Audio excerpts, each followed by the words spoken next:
पुरानो जिन्दगी बाँच्न छोड्नुहोस्, घुम्न थाल्नुहोस् है।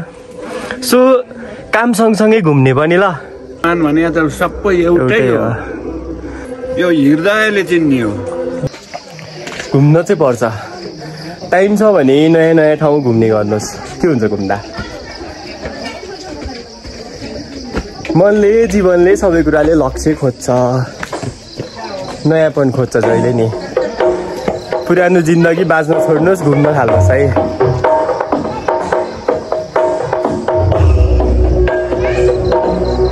Hello, this is me Pawan. अहिले चाहिँ गोर्खा दरबारमा छु। यसको हिस्ट्री रिसर्च गर्दैछु। यता एउटा प्रोग्राम भइरहेको रहेछ, सो आवाज राम्रो छैन।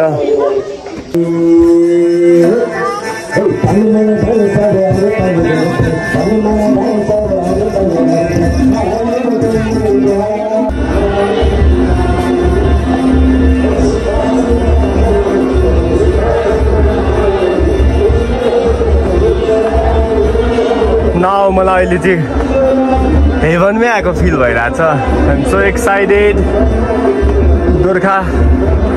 गोर्खा दरबार र यहाँबाट देखिने भ्युजहरू लुकिङ असम।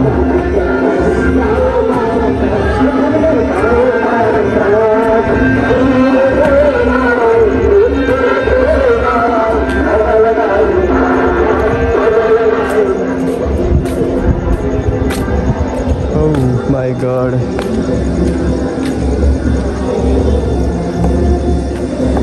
नेपाल स्वर्ग भन्दा कम चाहिँ छैन क्या है।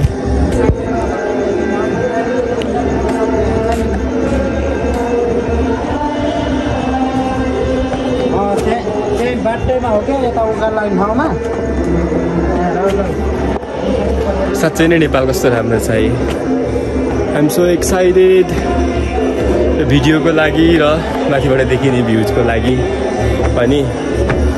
के हुनु भने घुम्न चाहिँ नछोड्नु ल, यस्तो राम्रो राम्रो ठाउँहरू छ, कतै हामी मिस गर्दै त छैनौँ। नेपाल एकदमै राम्रो छ, विदेशभन्दा धेरै राम्रो छ। गफाने होइन, देखाउँछु ल। ए दिदीहरू नेतै हुँदो रहेछ।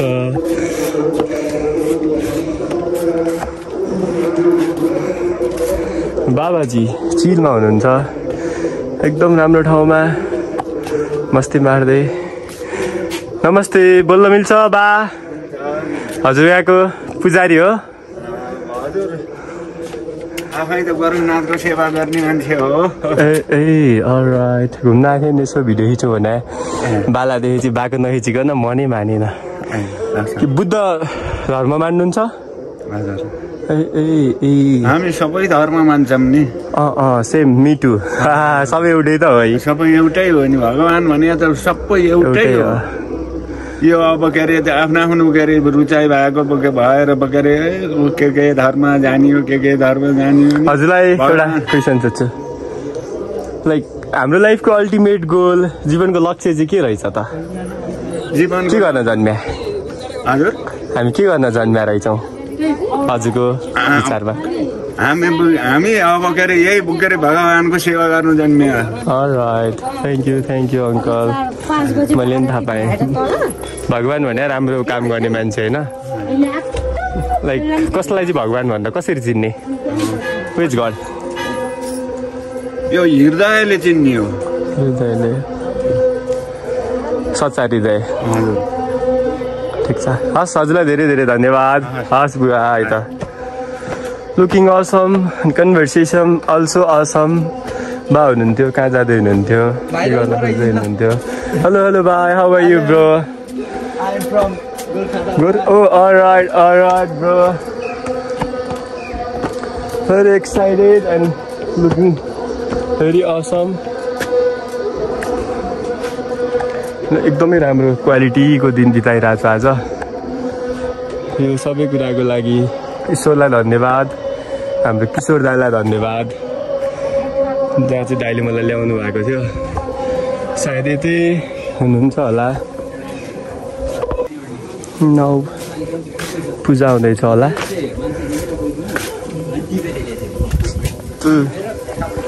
राम्रो छ सिन, इभिनिङ टाइम। स्वर्ग भन्दा केही कम छ त गाइज। गोर्खा दरबारले मेरो मनै यतै राख्यो, घरै जान मन छैन।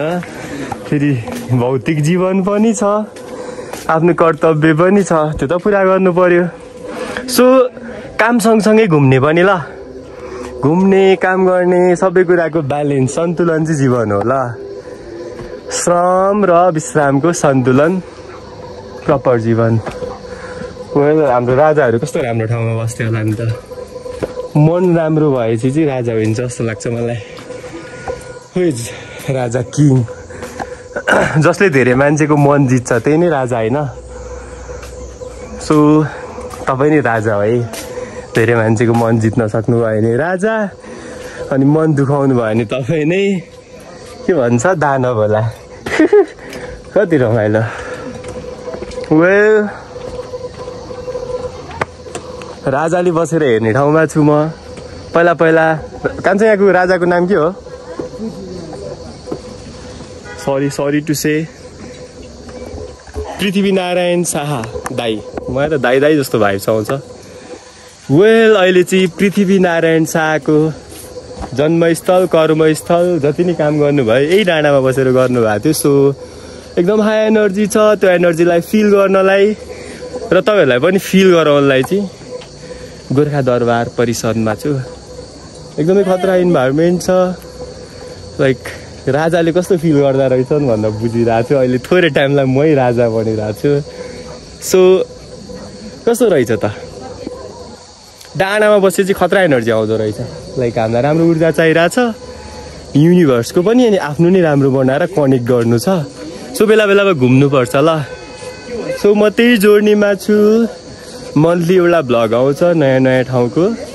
अहिले चाहिँ गोर्खा दरबार, त्यसपछि नेक्स्ट लेट्स सी आउँछ, खत्रै आउँछ, काहीँको आउँछ। अनि अब हामी फेरि एकचोटि हेर्छौँ, भिजिट गर्छौँ। सो जाने टाइम नै भइसक्यो, इट्स गेटिङ लेट। सायद दरबार चाहिँ बन्द भइसक्यो जस्तो लाग्छ, तर दरबारको छेउ त बन्द छैन।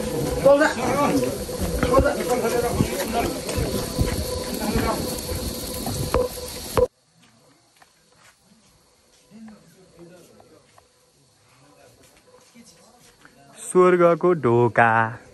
अहिले चाहिँ हामी स्वर्गको ढोकामा छौँ। यहाँबाट पास भएपछि चाहिँ ठ्याक्क स्वर्ग पुगिन्छ। कस्तो छ त स्वर्ग? निलो आकाश, हरियो जङ्गल, सँगसँगै तपाईँको पवित्र मन पनि भयो भने चाहिँ हामी स्वर्गमा हुन्छ होला सायद। मेरो विचार हो, तपाईँको अलग होला। के छैन, फरक विचार फरक जीवन। घुम्न नछोड्नु होला। नेपाल एकदमै राम्रो छ।